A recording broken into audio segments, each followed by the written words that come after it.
नमस्कार, मी विशाल मोहिते. विमर्श विथ विशालमध्ये आपल्या सर्वांचं स्वागत करतो. विषय आहे झारखंडमधील विद्यार्थ्यांच्या प्रोटेस्टचा. जंतर मंतरमध्ये सुद्धा जेन झीने प्रोटेस्ट केलं होतं आणि त्या प्रोटेस्टमध्ये आपल्याला बघितलं जवळजवळ 250 ते 300 यूट्यूबर फिरत होते. सर्व मीडियाकर्मी व्यवस्थित वार्तांकन करत होते. कुठल्याही प्रेस रिपोर्टरला उचलून तुरुंगात टाकलं नव्हतं. कुठल्याही प्रेस रिपोर्टला तू वार्तांकन करू नकोस असं मज्जाव केलं नव्हतं. परंतु हे सगळं झालं झारखंडमध्ये.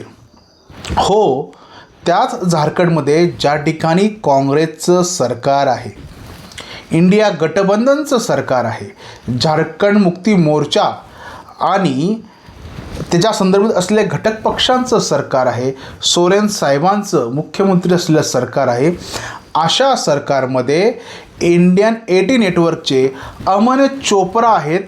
त्यांना हॉटेलमध्ये जेवत असताना उचलण्यात आलं. त्यांना पोलीस स्टेशनला बोलवलं आणि त्यांना सांगितलं तुम्ही इथून पुढे वार्तांकन करायचं नाही. बरं, का करायचं नाही? या अमन चोप्राची एवढीच चूक होती की त्याने ते वार्तांकन केलं. म्हणजे आपल्याला माहीत आहे की दिल्लीमध्ये जे बॅरिगेड्स लावले होते आणि ते बॅरिगेड्स विद्यार्थ्यांनी ओलांडू नये यासाठी, विद्यार्थ्यांनी रस्त्यावरती येऊ नये त्यासाठी लावले होते. त्या बॅरिगेड्स हे साध्या स्वरूपाचे होते. पण झारखंड मुक्ती मोर्चा, काँग्रेस, इंडिया आघाडीला माहिती आहे की आवाज कसा दमन करायचा.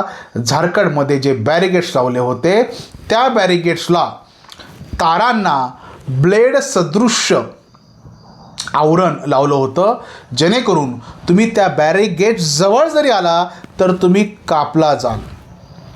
हेच चालतं काँग्रेसच्या शासनकाळात. मला आश्चर्य एका गोष्टीचं वाटतं, तो अभिजित दिपके नावाचा कॉक्रोच या संदर्भात काय बोलत नाही. कॅज्युअल स्टेटमेंट दिलं. हां, मला माहिती आहे त्या ठिकाणी असं झालं. राहुल गांधी जो एक आयडल आहे या भारत देशाचा, असं काँग्रेसवाल्यांना वाटतं आणि कधीतरी पंतप्रधान होईल, तोही त्या ठिकाणी गेला नाही. जे काही लेखक, कवी भुकत होते, कलाकार ज्यांना फार पोटतिडकीने त्यांची काळजी वाटत होती जंतर मंतरच्या आंदोलनाची, झारखंडच्या आंदोलनाला गेले नाहीत. का गेले नाहीत माहिती आहे का?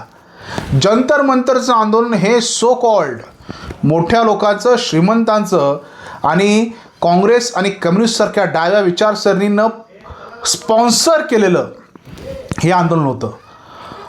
परंतु झारखंडमधलं हे जे आंदोलन आहे ते आदिवासी, गरीब, शोषित, पीडित, वंचित मुलांचं आहे. त्या ठिकाणी तुम्हाला पिझ्झा नाही मिळणार, त्या ठिकाणी तुम्हाला बर्गर नाही मिळणार, त्या ठिकाणी तुम्हाला शरबत नाही मिळणार. कोणीतरी आपल्या फडक्यातून बांधून आलेली भाजी भाकरी खाताना तुम्हाला तिथे दिसेल. अशा वेळी या सेलिब्रिटी, सो कॉल्ड लेखकांना बदनामी करण्यासाठी जंतर मंतर, या देशाची बदनामी करण्यासाठी जंतर मंतर हे उत्कृष्ट साधन आहे.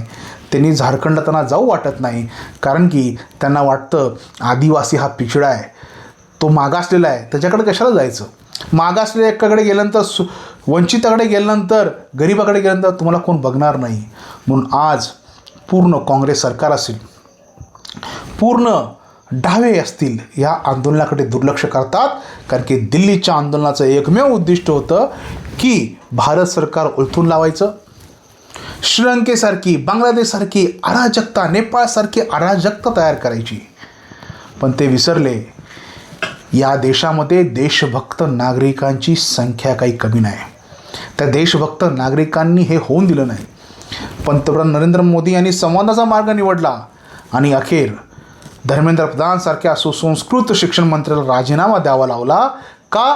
कारण ती FCRA बिल आणणार होते, फॉरेन कॉन्ट्रीब्युशन रेग्युलेशन ॲक्ट आणणार होते, जेणेकरून फॉरेन फंडिंग तुमची बंद होणार होती, जी फॉरेन फंडिंग नक्षलवाद वाढवते, आतंकवाद वाढवते. या ठिकाणी अराजकता मांडण्यासाठी, स्टोन प्रिंटिंग करण्यासाठी जे पैसे येत होते त्याला चाप लावण्यासाठी FCRAचा कायदा आणणार होते. त्याच्यावरती मात करण्याचे हे आंदोलन होतं. हे षड्यंत्री आंदोलन होतं. या सरकारला खाली खेचण्यासाठी होतं. झारखंडमध्ये गेलं असं काहीच होणार नाही हो. बरं, झारखंडमध्ये गेलं कुठलं सरकार खाली येईल? काँग्रेसचं येईल, इंडिया आघाडीचं येईल, बरं, झारखंडमध्ये गेल्यानंतर आपल्याला प्रसिद्धी पण मिळणार नाही, पण झारखंडमध्ये गेल्यानंतर FCRचा काही संबंध नाही आहे. अशा सगळ्या गोष्टीसाठी जंतर मंतरचं जे आंदोलन चालू होतं ते निव्वळ धुळफेक होती. झारखंडचे विद्यार्थी काय विद्यार्थी नाही का? ते विद्यार्थी नाहीत का? आहेत ते विद्यार्थी. का हो राहुल गांधी तुम्ही गप्प आहात? का प्रियंका गांधी गप्प आहे? जायचं ना. राहुल गांधीला वाटतं मग त्याने आंदोलन उतरायचं का? नाही. अहो ते कशाला? आमच्या मतदारसंघातले पलूस कडेगावमधले विश्वजित कदम पण तिकडे गेले. बरं, त्यांचा काही संबंध नव्हता, काहीतरी गेले, पण ते झारखंडला जायचं. म्हणजे त्या दिल्लीपेक्षा झारखंड नक्कीच जवळ आहे. पण हे जाणार नाहीत. ह्यांना प्रसिद्धी हवी आहे. प्रसिद्धी हपासलेल्या आहेत. त्यांना वाटलं चुकून मोदी सरकार पडलं तर मी लगेच ड्रेस शिवून मंत्रिपदाची शपथ घेतो. हे सगळे स्वप्न आहात. मोदी सरकार हे भक्कम सरकार आहे. मोदींच्या पाठीमागे देशभक्त तरुणांची मोठी फौज आहे. तुमची कपडे घालून मंत्रिपदाची शपथविधी घेण्याची स्वप्न ही स्वप्नच राहतील. त्यामुळे आमच्यासारखे देशभक्त आजही जागरूक आहे आणि आम्ही व्हिडिओ करतो आणि याचं म्हणजे जळफाट होतो, मूळव्याध होतो. बरेच कमेंट करतात. मग काही बलात्कारी लोक कमेंट करतात, काही तुरुंगातले आरोपी कमेंट करतात, काही तर असे आहेत की जेलमधून नुकता सुटू आला तो माझ्यावरती कमेंट करतोय, काही दुसरे टोमॅटो चोरतो तोही माझ्यावरती कमेंट करतो. त्यांची लायकीच नाही, पण मी त्या कमेंटला उत्तर देत नाही. परंतु त्यांची स्वप्न मोठमोठी पडतात. ही स्वप्न तुमची मोठी आहे, तुम्हाला ती पडत राहू. मुंगेरी लाल की हसील सपने म्हणून एक चांगली लाईन होती, ती तुम्हाला तशीच तुम्ही ते मुंगेरी लाल के हसीन सपने रात्रभर बघत बसा. पण लक्षात ठेवा, झारखंडमध्ये जे चालू आहे ते अत्यंत चुकीचं चालू आहे. त्याबद्दल तुम्ही ट्विटही करत नाही, तुम्ही काही बोलत नाही. लक्षात घ्या, पब्लिक आहे सब जानती है. धन्यवाद.